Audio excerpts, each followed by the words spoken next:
Hoy te adoramos.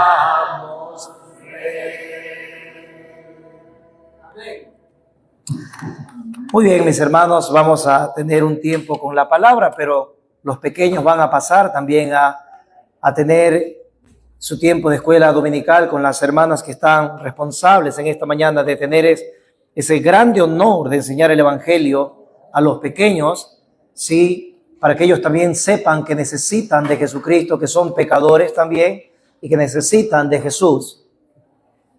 Damos gracias a Dios por eso. Una de las recomendaciones más importantes siempre a las maestras es que enfoquen el pecado, porque eso le va a crear la necesidad de Jesús a los niños. Muy bien. ¿Qué les parece si oramos antes de tener este tiempo con la palabra santa de Dios? Necesitamos ponernos allí de forma temerosa ante su palabra. Vamos a orar. Padre, usted se prepara para darnos el alimento que necesitamos. Lo has venido sustentando en esta última hora de reunión y llegamos, Señor, a la predicación,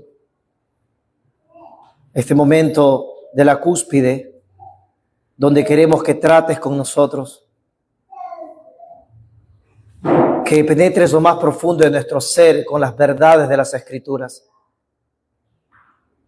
y que nosotros, en respuesta a no ser tan solamente oidores, sino hacedores de la Escritura, pongamos por obra, evidenciemos nuestra fe en lo que hoy escucharemos.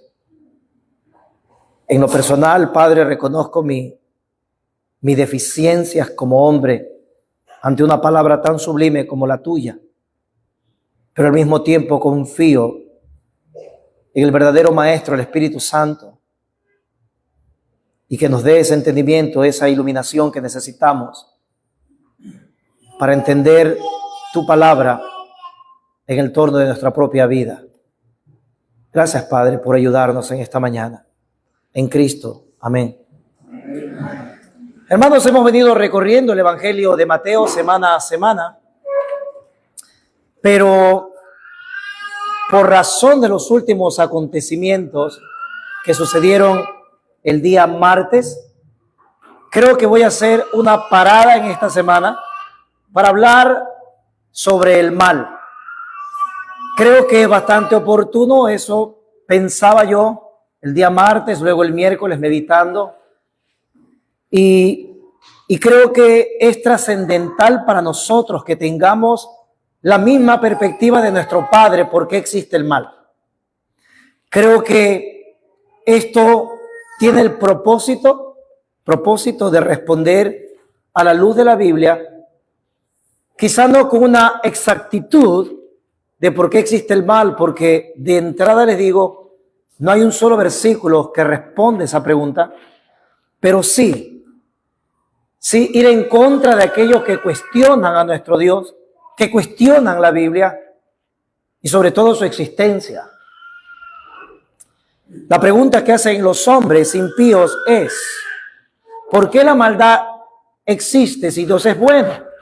¿Por qué tuvimos que vivir en Guayaquil lo que sucedió el día martes, donde el pánico comenzó a apoderarse de la ciudad, y no solo de la ciudad, sino también del país? ¿Por qué sucede aquello? Muchos preguntarían, ¿dónde estaba Dios? ¿Por qué estaban personas rehenes ahí en un canal de televisión? ¿Por qué muchas personas que estaban comprando fueron llevadas allí inclusive hasta la muerte solo por estar en la calle? ¿Dónde estaba Dios? Dicen muchos hombres. ¿Por qué existe el mal si Él es bueno? Y esto complica para los hombres porque dudan de su existencia. A esto se le llama el problema del mal. ¿Por qué existe el mal físico? ¿Por qué los hombres se enferman? ¿Por qué las catástrofes naturales? ¿Por qué el dolor? ¿Por qué la misma muerte? ¿Por qué el mal moral? ¿Por qué los violadores en serie? ¿Por qué los asesinos en serie? Bueno, y ellos manejan estas opciones, escuchen. Ellos dicen, si Dios fuera todopoderoso, sería incapaz de impedir el mal. Si Dios fuera bueno, Él desearía impedir el mal. Por tanto, dicen ellos, si Dios fuera todopoderoso y bueno, no existiese el mal. Pero el mal existe. Por lo tanto, dicen ellos, no hay Dios todopoderoso y bueno. La respuesta cristiana para este tipo de premisas que acabo de leer se lo denomina teodicea. Teodicea. Y son dos palabritas griegas que tienen el significado de audiencia judicial de Dios. Esas dos palabras o esa teodicea significa la justificación que Dios entrega a la raza humana solamente por medio de la palabra de Dios ante la existencia del mal. No podemos responder a aquello sin la Biblia. Solamente yendo a la Escritura vamos a ver cómo el Dios que está siendo acusado por los hombres ante el tribunal y la opinión humana provee suficiente defensa. Así que déjeme preparar el terreno para llegar a esto. Y es que en nuestra mente debe estar lo siguiente. Las Escrituras, en ningún lugar, Dios explica a los hombres el porqué de sus acciones. Eso debe estar en nuestra mente. Ahí debemos arrancar. Más bien la Biblia dice que Él tiene el derecho a hacer lo que hace y que su creación debe confiar en Él. Ejemplo, Génesis capítulo 3, no lo busque, solo escúcheme. Ahí vemos cuando el hombre cae, Dios nunca, usted no va a encontrar en esos capítulos iniciales de la Escritura, no explica el origen del mal en Satanás, ni cómo Adán y Eva pudieron pecar en un mundo perfecto que Él creó, por ejemplo. Más bien, ¿qué hizo Adán en su rebeldía? Insinuó que él pecó porque la mujer que tú me diste me llevó a esa transgresión. Bueno, es decir, ¿qué hizo Dios después de eso? No le explicó a Adán, ven acá, déjame explicarte por qué pasó. No, sino que lo castigó a él, a la mujer, a Satanás. Y la tierra se llenó de maldición hasta nuestros días, hasta que sea libertada cuando venga el Señor. Otro ejemplo sería Génesis 22, por ejemplo. Hoy lo tuvimos en la lectura. Dios no le explicó de forma armónica a Abraham por qué tenía que sacrificar a su muchacho. No vemos eso. En Éxodo 33, 19 se lee lo siguiente: yo haré pasar todo mi bien delante de tu rostro y proclamaré el nombre de Jehová delante de ti, y tendré misericordia del que tendré misericordia y seré clemente para con el que seré clemente. ¿Qué le dijo el gran yo soy a Moisés en esa escena del desierto cuando fueron liberados? Bueno, que Dios no se va a someter al juicio del hombre, escuche esto, iglesia, sino que Él va a mostrar su gracia y su misericordia a quien Él quiera en medio de cualquier situación. Y de entrada, otra vez, Él no va a explicar al hombre lo que hace, simplemente lo ejecuta. ¿Se recuerdan de Job? Cuando estaba Job allí sufriendo por una conversación en esa corte celestial de Satanás con el Dios Todopoderoso. En los capítulos 38 al 41 estaban ahí esos amigos, que para qué amigos, como los que quedaron ahí, donde Job comenzaron a inculparlo de pecado. Y ahí está todo el libro que está dando siempre las justificaciones de un lado y del otro lado. Y entendemos que los amigos de Job estaban culpándolo. Mira, Job, si tú estás sufriendo, este es el resumen, si tú estás sufriendo es porque algo tú hiciste malo y Dios te lo está pagando. Y Job sostenía su veracidad. Dios le da la carta de presentación a Job. ¿Usted ha leído ese libro? Era un varón justo, recto, temeroso de Dios. Job 1, ¿verdad? Pero Job, cuando escucha eso de sus amigos, en tantos capítulos, ahí lo tiene en su Biblia, él dice, yo apelo a Dios. Yo quiero hacerle algunas preguntas al Dios que yo he servido. Quiero preguntarle por qué estoy sufriendo. Y Dios luego se aparece en la escena y Dios no responde a Job ni a ningún hombre por qué sufre. Y más bien Dios le hace entender a Job que es incapaz de entender las grandes obras de su creación. Y Dios le hace entender a Job que él ha distribuido incluso el bien y el mal en su creación. Y me gusta la temeridad de ese hombre, ese patriarca, porque dice, de oídas yo te había oído, pero ahora tengo una perspectiva diferente de quién tú eres. El libro de Job tampoco explica por qué tuvo que padecer como la respuesta a las acusaciones de Satanás.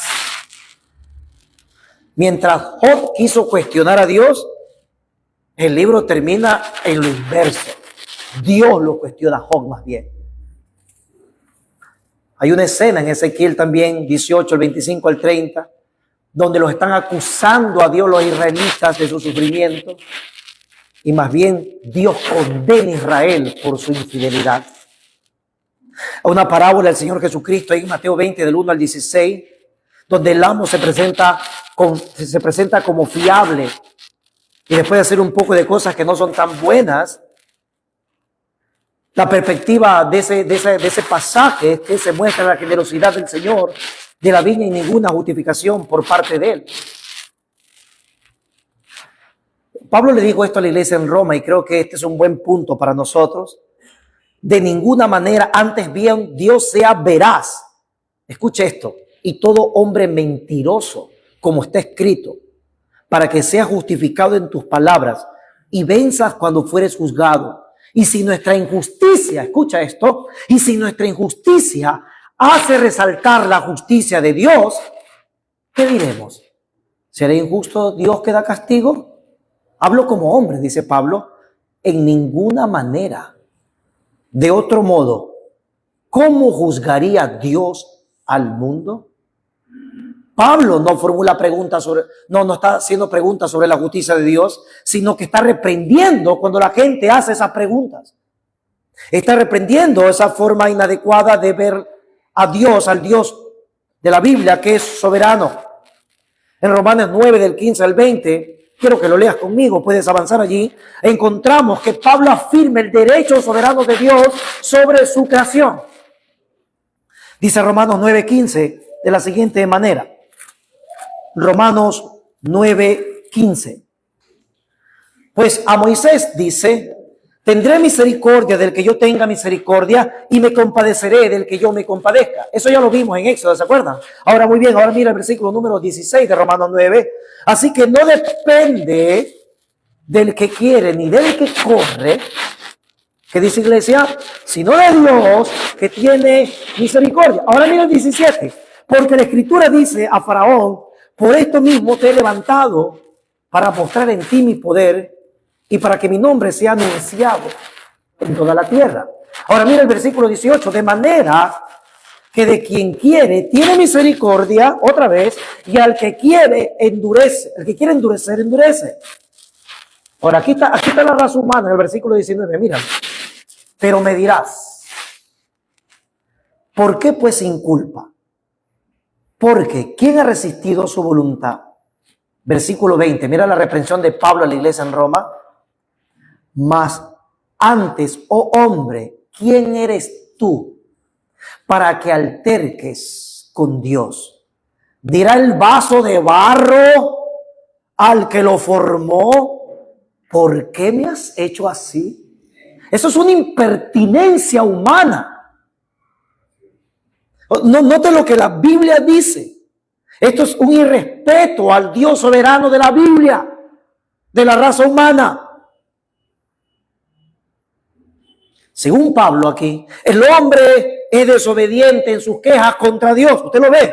Pero Dios no está obligado a explicar sus actos de misericordia para satisfacer el intelecto de los hombres, para satisfacer a los hombres por qué existe el mal. Pablo dice, más bien deben atesorar ustedes como creyentes, la soberanía de Dios es lo que importa aquí. Lo que Él determine aquí es lo que importa. Y si Guayaquil tiene que pasar lo que tiene que pasar, bendito sea el Dios de la Biblia como soberano.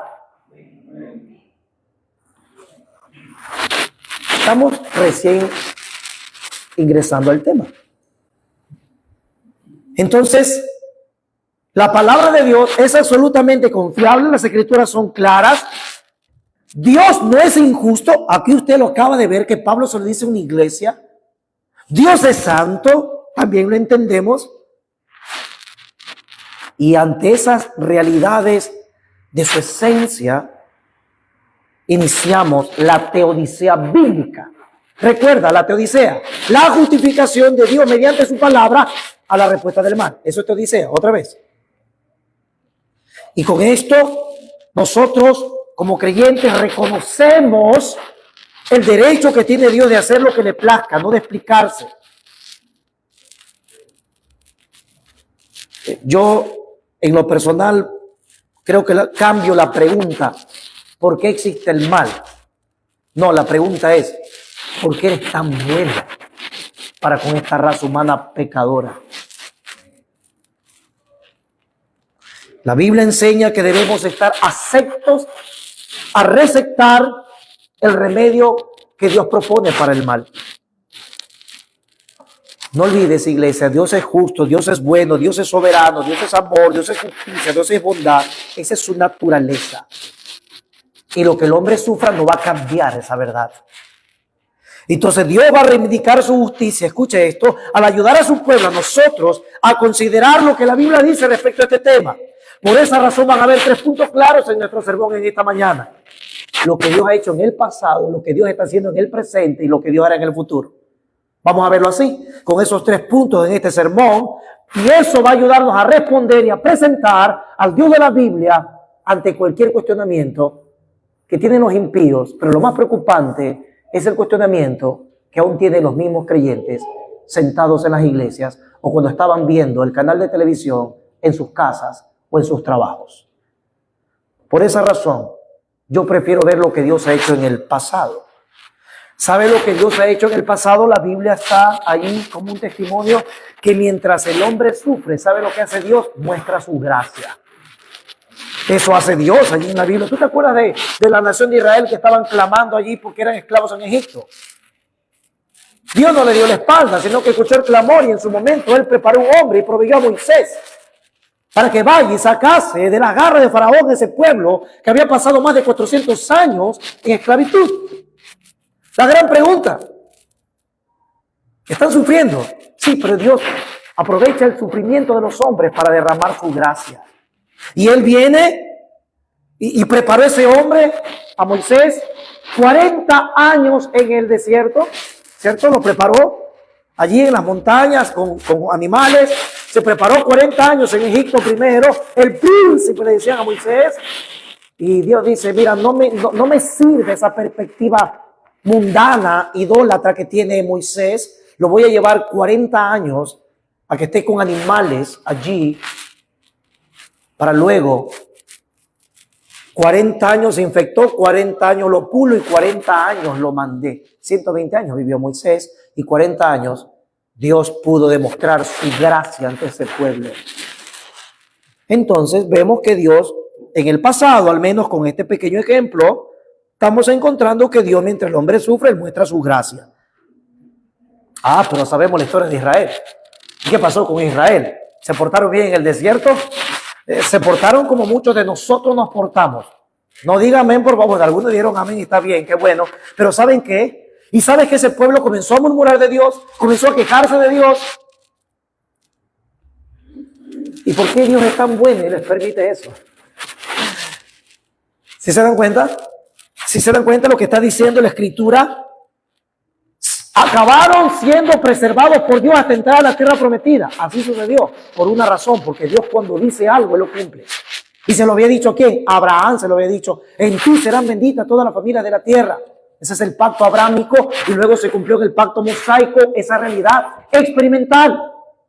Dios demostrando su gracia en el pasado, en el antiguo pacto. Y sabemos que Israel luego se volvió en idolatría. Vinieron la época de los jueces que pecaban, se arrepentían, ese círculo vicioso. Luego llegó el reino por David, por Salomón. El reino se dividió, etcétera, etcétera, etcétera, etcétera. Pero Dios, ¿qué hizo? Sigue preservando a ese pueblo, sigue derramando su gracia. La gran pregunta cuando hacen los que atacan la palabra de Dios, dice: ¿cómo un Dios tan bueno y vemos tanta sangre allí en el Antiguo Testamento? Yo les cambio la pregunta: ¿por qué un Dios tan bueno y tanta misericordia en el Antiguo Testamento? Debió haberlos destruido a todos. ¿Saben cuántos deben ser destruidos por Dios? Todos. Tú y yo también incluidos. Pero sin embargo, una de las preguntas de los antiguos era esto: ¿cómo si Dios es justo?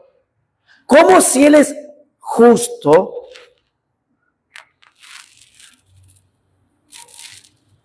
Y la paga del pecado es muerte. Israel pecó. ¿Por qué siempre extendió misericordia? Que es lo que estamos tratando ahora. Y eso se convirtió en un debate para el antiguo pacto. Si Dios es justo, tiene que castigarnos. Pero sin embargo, Dios derrama misericordia. ¿Se acuerdan de Jeremías? Tu misericordia son nuevas todos los días, dijo, y por tu misericordia no hemos sido consumidos. ¡Wow! Entonces, ¿cómo armoniza la justicia y la misericordia de Dios? ¿Cómo armoniza eso? Bueno, la justicia de Dios y su misericordia, sin comprometerse unas a otras, solo tuvo su respuesta cuando llegó el Hijo de Dios a la cruz del Calvario. Allí se encontraron la justicia de Dios, que tiene que castigar a los pecadores, y se encontró su misericordia, que extiende su gracia a los pecadores. Es decir, que la teodicea divina alcanza su punto de reivindicación máxima en la cruz, porque la justicia y la misericordia se encuentran. Ya no existe ese problema de por qué decir: si Dios es justo, ¿por qué entonces derrama misericordia al mismo tiempo con los pecadores? Porque dice Romanos 3:25, escucha: a quien Dios puso como propiciación por medio de la fe en su sangre, para manifestar su justicia, a causa de haber pasado por alto en su paciencia los pecados pasados. 26. Con la mira de manifestar en este tiempo su justicia, a fin de que Él sea el justo y el que justifica al que es de la fe de Jesús. En el pasado, entonces, Dios actuó derramando su gracia y llegó a la reivindicación divina de su teodicea por medio de su Hijo en la cruz. Dice la Biblia, Romanos 5:8, mas Dios muestra su amor para con nosotros, que aun siendo, ¿qué cosa? Pecadores, Cristo murió por nosotros. Escucha, pues mucho más, estando ya justificados en su sangre, por Él seremos salvos de la ira de Dios. Cristo es la respuesta a la teodicea divina. Romanos 5:20, te lo leo, escúchalo, pero la ley se introdujo para que el pecado abundase. Mas cuando el pecado abundó, sobreabundó, ¿qué cosa? La gracia. Para que así como el pecado reinó para muerte, así también la gracia reine por la justicia para vida eterna mediante Jesucristo, Señor nuestro. La gracia reina por medio de la justicia que se revela, ¿sabes dónde? En el Evangelio de la gracia. Dice Romanos 1:17, porque en el Evangelio la justicia de Dios se revela por fe y para fe, como está escrito: mas el justo por la fe vivirá. Así que a través de la gracia, Dios nos mueve alabar su justicia por medio de su gracia. Así actuó en el pasado. Piensen esto. ¿Cuántos santos en el Antiguo Testamento sufrieron más que tú y que yo juntos? Sin embargo, ellos no vieron la cruz. Murieron viendo hacia adelante para vencer y tenían la esperanza de que el Mesías iba a librarlos del mal. Ellos tuvieron que confiar en Dios, que un día Él se reivindicaría con la raza humana, y murieron, como dice Hebreos capítulo número 11, mirando al Mesías, aunque nunca lo experimentaron. Yo te pregunto, ¿cuántos nosotros, que ya vino el Mesías, tenemos que mirar atrás y alabar a Dios por su bondad y su gracia? ¿Cuántos nosotros, mucho más, debemos de confiar como creyentes en el nuevo pacto que ha vindicado la justicia de Dios? Y no solo eso, escucha. El mal terminará cuando Cristo venga, porque va a derramar en su regreso su justicia y sus fieles promesas. Así que la pregunta no es por qué existe el mal, sino por qué Dios no destruye a los hombres siendo el justo. Respuesta: porque su misericordia y su gracia divina está en la persona de su Hijo. Y nosotros tenemos que tener esta perspectiva, no solamente del pasado, sino también en el presente. Tú puedes decir, bueno, eso fue en el pasado, está la evidencia bíblica, pero yo estoy sufriendo en el presente. Bueno, entonces las Escrituras nos demuestran que siempre Dios utiliza el mal. Escucha, iglesia, y ahora mismo Dios está utilizando eso en su soberanía, está sirviéndose de eso mismo para cumplir sus propósitos para el bien en nosotros. Otra vez, el problema del mal no tiene el objetivo de responder por qué el hombre es feliz o no es feliz. No. El propósito del mal solo sirve para glorificar a Dios. Para glorificar a Dios. La felicidad del hombre solo llega por medio de los caminos que glorifican a Dios. ¿Cuáles son los caminos que tú y yo debemos transitar? La obediencia, la abnegación. Y espero te agrade esto. El sufrimiento mientras se anticipa la gloria venidera de Cristo. Tenemos que estar preparados. ¿Qué dice Romanos 8:28? Todas las cosas ayudan a bien, de acorde a que han sido llamados en sus santos propósitos. Ese es el presente para ti y para mí. Ese es el presente. El problema es que nos enfocamos tanto en nosotros mismos, en nuestro propio sufrimiento. Pero Dios no da respuesta. No nos proporciona explicaciones exhaustivas sobre el mal.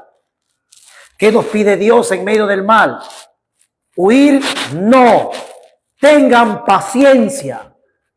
Tengan paciencia en lo que yo he dicho en mi palabra. Crean lo que yo he dicho. Clamen a mí. El mal se va a acabar, en el futuro se va a acabar, pero ahora eso lo que están viviendo, yo lo pongo para bien sobre tu vida, aunque no lo entiendas. Déjame darte algunas formas en cómo Dios usa el mal para favorecer tus propósitos. Número 1, para demostrar su gracia divina y la justicia. 2, Él juzga el mal en el presente y en el futuro. Número 3, Él redime, utiliza el mal, porque a través de los sufrimientos de Cristo nosotros tenemos libertad espiritual. Dice 1 Pedro 3:18, porque también Cristo padeció una sola vez por los pecados, el justo por los injustos, para llevarnos a Dios, siendo la verdad muerto en la carne, pero vivificado en el espíritu. ¿Por qué sufrimos? ¿Por qué en nuestro país a veces vemos que se cae a pedazos? Para expandir el evangelio de la gracia de Dios a los pecadores. Entonces Dios permite el mal, ¿para qué? para que el testimonio del evangelio por medio del sufrimiento alcance al perdido. Mira, Pablo sufría y él dijo lo siguiente en Colosenses 1:24. Ahora me gozo en lo que padezco por vosotros y cumplo en mi carne lo que falta de las aflicciones de Cristo por su cuerpo, que es la iglesia. ¿Por qué Dios utiliza el mal? Porque está impresionando a los incrédulos para captar su atención y cambiarles el corazón. En Lucas capítulo 13, Jesús confronta a su audiencia. Y estaban allí algunos de los que estaban contando de una experiencia que Poncio Pilato había hecho derramar sangre de ciertos judíos. Y Jesús les dice: ¿piensas que estos galileos, porque padecieron tales cosas, eran más pecadores que todos los galileos?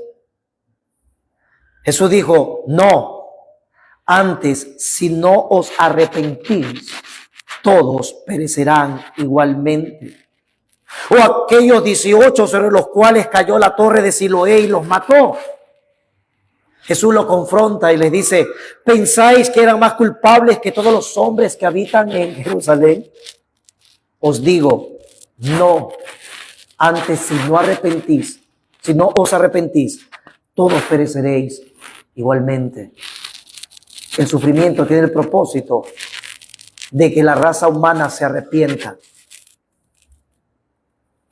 Ustedes han leído ese versículo de 1 de Pedro, donde dice que Dios tiene paciencia para con su pueblo y que espera que todos procedan ¿al qué? Al arrepentimiento. Eso se lo dijo a la iglesia. Entonces Pedro estaba diciéndole a la iglesia: oye, hay mucha gente que está ahí adentro que no se ha arrepentido. Y Dios tiene paciencia y va a esperar el último redimido para acabar con el problema del mal. Dios asegura que siempre tiene un propósito para glorificarse a sí mismo. Otro punto más. ¿Por qué Dios utiliza el sufrimiento en nuestras vidas? Para disciplinarnos. Él azota a todo aquel que recibe por hijo. La disciplina de Dios es parte de su plan redentor para nosotros. Él tiene un propósito y debemos tener esta perspectiva nosotros. No debemos andar caminando, refunfuñando por ahí o viendo que el mundo se hace tan chiquito que nos está oprimiendo. Debemos tener esta perspectiva. Pasado, presente, ahora la futura. ¿Qué dice la Biblia? Dios será fielmente reivindicado y los creyentes seremos completamente librados del mal. ¿Escuchó eso? Seremos completamente librados del mal. El sufrimiento acabará. ¿En qué va a acabar el sufrimiento? En gloria para nosotros, en gloria para el creyente. La prosperidad terminará en juicio para los impíos. Es tan triste ver cómo un cristiano está envidiando a un impío que surge en esta vida. Tenga cuidado con ese deseo pecaminoso. Porque mientras los creyentes podamos sufrir en esta vida todo lo que el Señor permite en su soberanía, al final terminaremos en gloria. El impío va a disfrutar esta tierra de forma pasajera, pero terminará en juicio.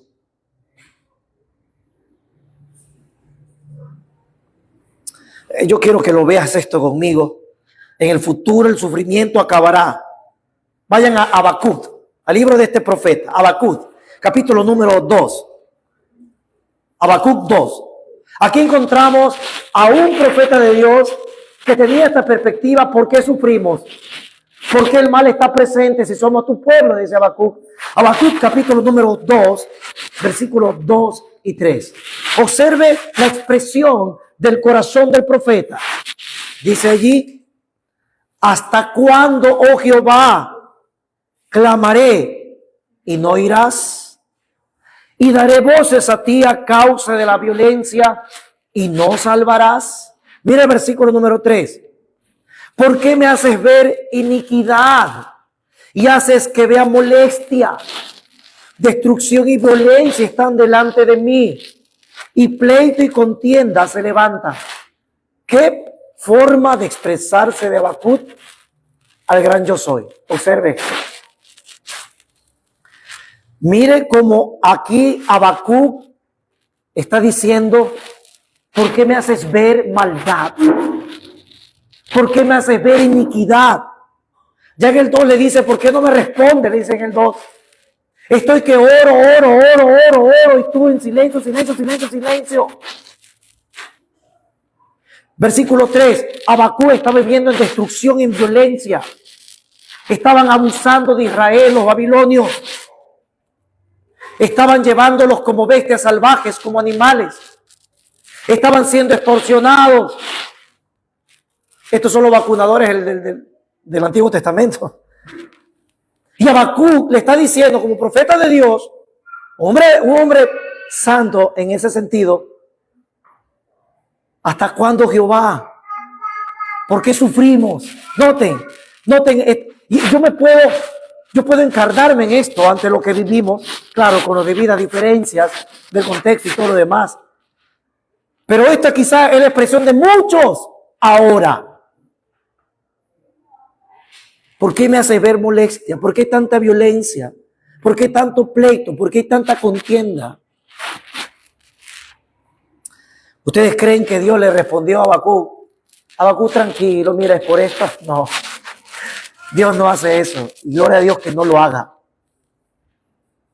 Pero cuando alguien comprende que en el futuro se acaba el problema del mal, ¿cierto? Y cuando recuerda lo que Dios ha hecho en el pasado por esa persona, cuando recuerdan la gloria de Dios en el pasado, cuando comprende que en el presente todas las cosas me ayudan a bien, entonces pueden terminar como Habacuc capítulo 3.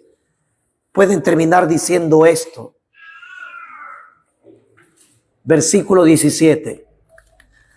Aunque la higuera no florezca, ni en las vides haya frutos, aunque falte el producto del olivo y los labrados no den mantenimiento y las ovejas sean quitadas de la manada y no haya vacas en los corrales, con todo yo me alegraré en Jehová y me gozaré en el Dios de mi salvación.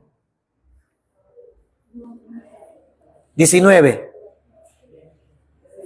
Jehová es el Señor en mi fortaleza, el cual hace mis pies como de siervas y en mis alturas me hace andar.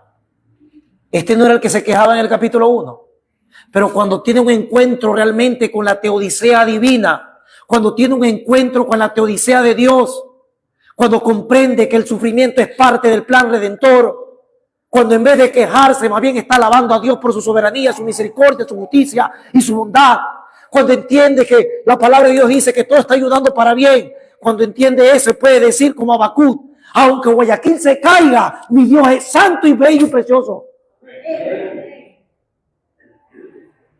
Aunque una bala me alcanza, aunque una bala perdida penetre mi hogar, con todo me alegraré en el Dios de mi salvación. Esta es la teodicea divina. Nosotros, en el futuro, cuando Cristo establezca su reino milenial, yo te aseguro que no habrá un solo ser que dude de la justicia y la misericordia de Dios. Más bien va a haber rostros avergonzados allí cuando Cristo imponga eso. Eso dice su palabra. Cuando Cristo reine en plena perfecta justicia, se acabará el problema del mal. Y si tú crees en la reivindicación divina al final, si tú crees eso, debes de pensar como yo. El problema del mal está resuelto. ¿En dónde? En la mente y en las promesas de Dios. Se acabó. Las escrituras no responden al problema del mal con un razonamiento como demandan los hombres filosófico, sino que la Biblia responde al problema del mal con la seguridad divina de la reivindicación final. Y tú y yo debemos seguir este patrón que articula en nuestra mente. Esta es la teodicea que el mundo debe escuchar.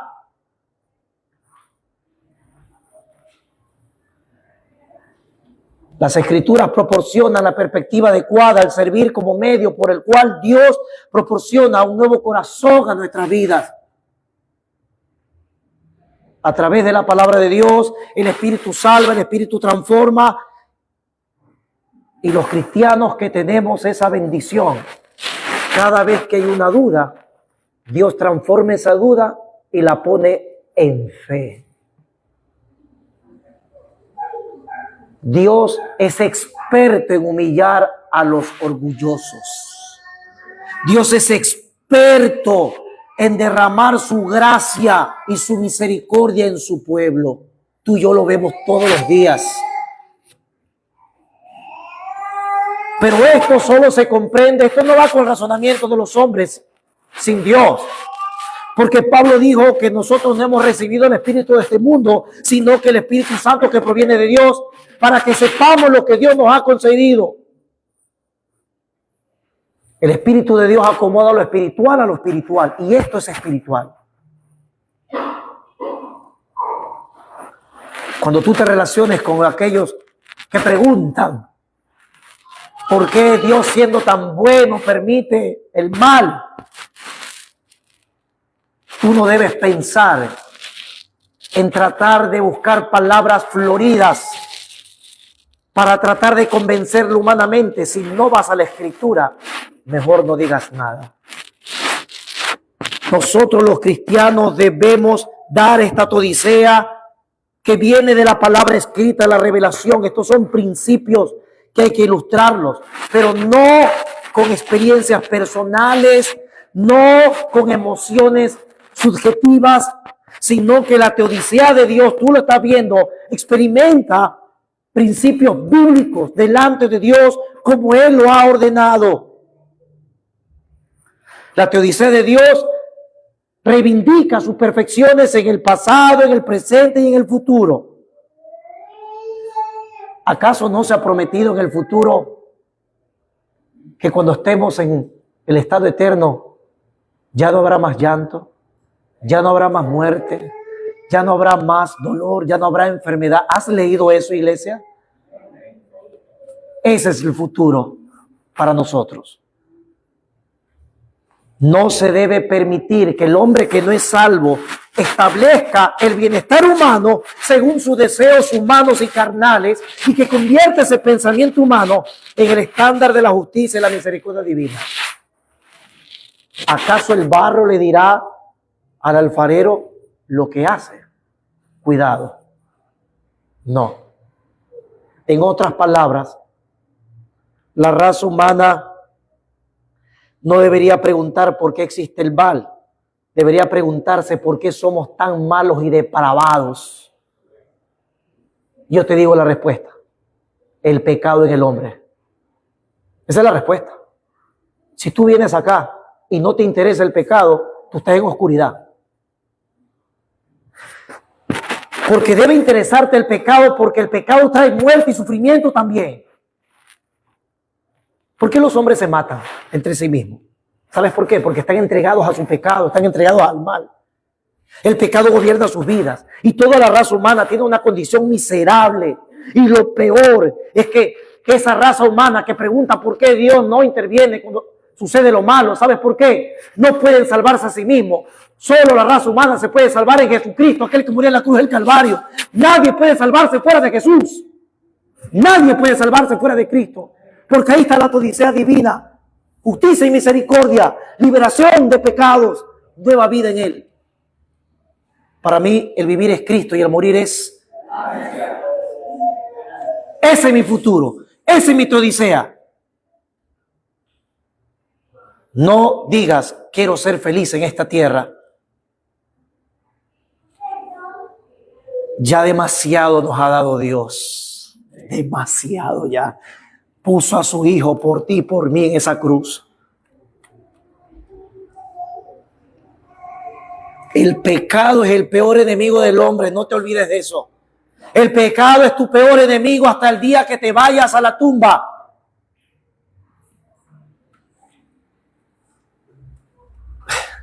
Escuché el caso esta semana de un matrimonio de más de 52 años, donde el señor tiene más de 80 años.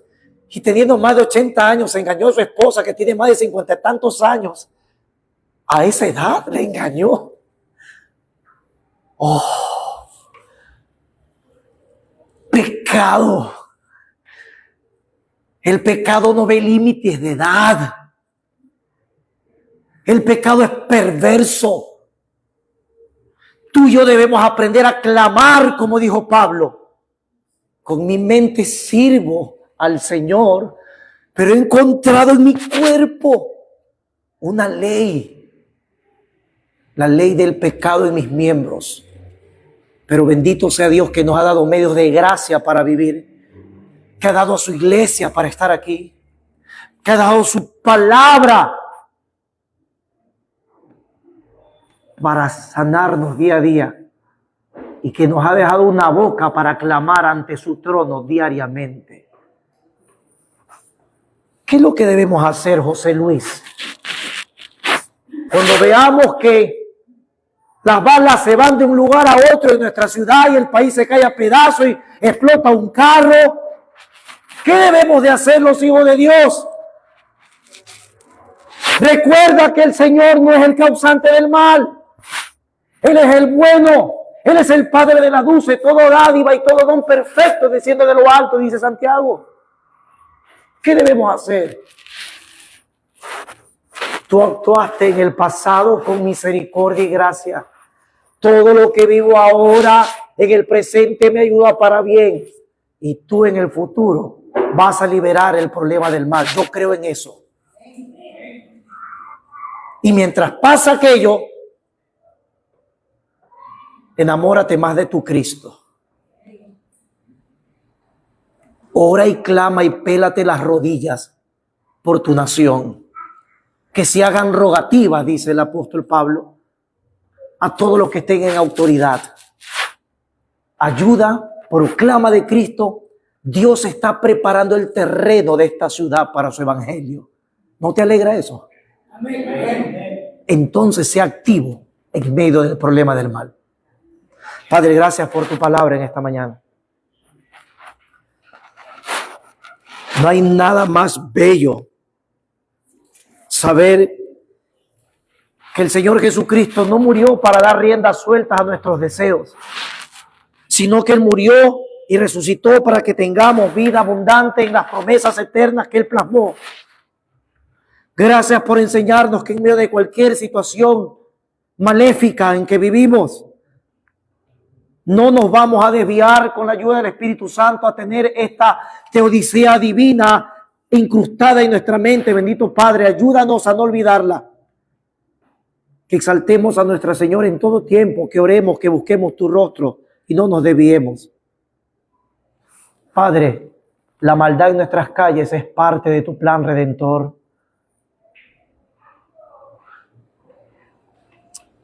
Pero esto no me anula, junto a mis hermanos, pedir por mi nación. Al contrario, Padre, esto me ayuda a estar pidiendo por las fuerzas del orden. Esto me ayuda para estar clamando de rodillas delante de ti. Esto me ayuda para enseñar a mis hijos, a mis hijas, que es el momento oportuno de clamar y clamar y clamar y clamar. Padre, ten misericordia de mi nación. Salva a aquellos que has elegido, Señor, en medio de esta situación.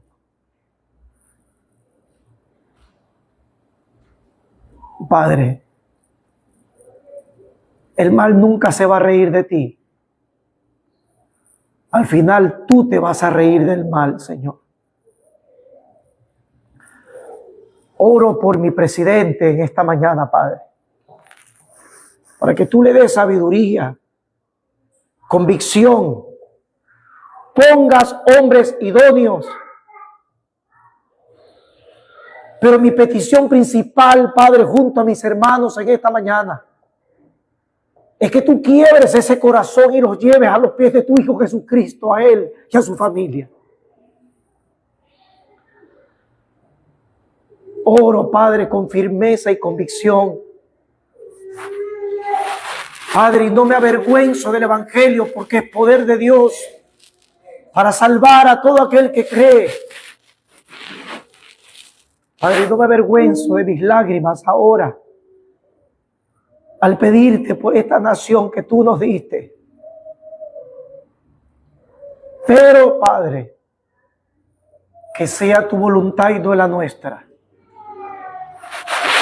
Tú das misericordia a quien quiera dar misericordia, dice tu palabra. Y yo confío en eso, más que en mi propia petición delante de ti. Gracias, Señor, por bendecir mi país, nuestras ciudades, las Fuerzas Armadas y todos aquellos que quieran vivir quieta y reposadamente. Gracias por llenarme de tu palabra. Gracias por enseñarnos como ministerio a ser pacientes en medio de la tormenta, en medio del dolor, en medio del sufrimiento y caos de la sociedad. Permite que cada uno de nosotros te glorifique en medio del mal, hasta cuando nuestro Cristo venga, Padre. Todo esto te lo agradecemos en el nombre de Jesús. Amén y amén. Nos ponemos de pie para